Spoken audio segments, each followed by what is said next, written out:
Governments around the world have promised billions of dollars to replant trees on millions of hectares of poor land.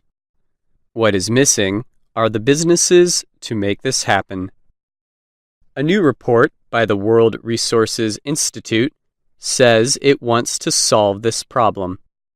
The nonprofit environmental organization wants to show that it is possible to make a profit from restoring deforested land. Experts say that demands on land and effects of climate mean the world needs every hectare possible to produce food, clean the air, and water. Forests also are important for easing the effects of greenhouse gases, blamed for warming the Earth's atmosphere. A group of 47 countries have promised to restore an area of deforested land equal in size to Mongolia by 2020. African and Latin American investors have promised $2 billion for the project. Sofia Faruqi is the author of the report. She said now it is more important for the investors to act on their promises. She said governments and non-government organizations cannot do everything. They also need investment from private businesses. This means profit must be involved. The report brings attention to 14 companies that want to make money restoring land. The authors wanted business models that could create strong results. Brinkman Group is a tree planting business based in Canada. The Brinkman Group website says it has planted 1.4 billion trees on 1 million hectares of land. The company got its start replanting forests that had been clear-cut in Canada. In the 1990s, Brinkman started growing trees on land in Central America where farmers had used slash-and-burn methods. Brinkman created a forest environment with a mix of trees, including teak for furniture and flooring, and rosewood for guitars. To protect the plant life, individual trees will be selected to be cut, not clear-cut at harvest time. Some kinds of trees are not usually grown to sell for a profit. It took years to learn how to grow these trees from cuttings. The effort is starting to have some success after 20 years. The first harvests have begun, and company founder Dirk Brinkman says they are starting to make a profit. It's a bit surprising for some looking at this that this is possible, Brinkman said, but it takes time to prove.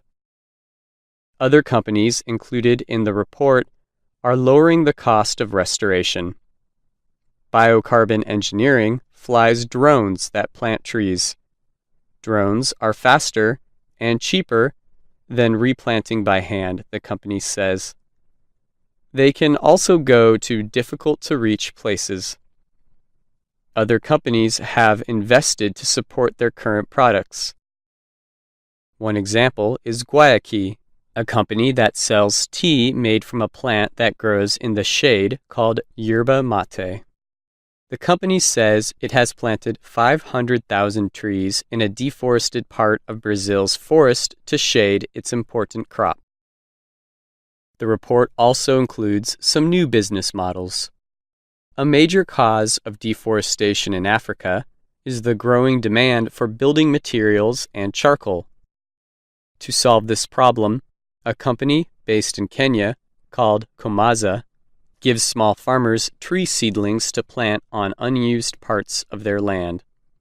When the trees mature in 10 to 12 years, Komaza says it will buy the trees back for a guaranteed price. The company then harvests, processes, and sells the wood. More than 9,000 farmers are raising more than 2 million trees for Komaza. However, Komaza has not yet made a profit.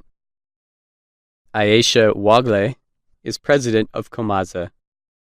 Trees take a long time to grow, Wagle said. She noted that the company could cut down a lot of trees immediately and make a profit. But she added, the longer we wait, the more valuable they are.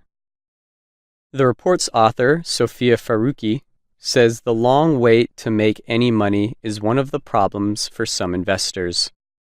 Wagle said there are many problems facing Komaza, from rainy seasons that don't appear to poor roads that make it hard to truck trees to market.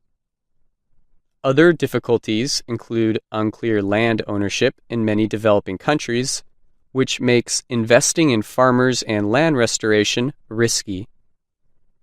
And government policy may change during the investment period, especially in developing countries. The Brinkman Group said it got agreements with officials when it planted its tropical hardwood trees. We were promised a tax-free harvest, he said. But the situation changed after many years. 20 years later, the bureaucracy is going, no, we tax logging. And we're going, no, we've got a grandfathered agreement. Oh well, we don't have a copy of that agreement anymore. It took Brinkman several years to fix this dispute. Mushfiq Mobarak, an economics professor at Yale, says that the idea of making money from planting trees is still very new. He said there is not a lot of information about the possible risks and returns. Mobarak said he is pleased the report gave ideas for business models, but he notes that since the information comes from the companies themselves, more independent research is needed. I'm Phil Dierking.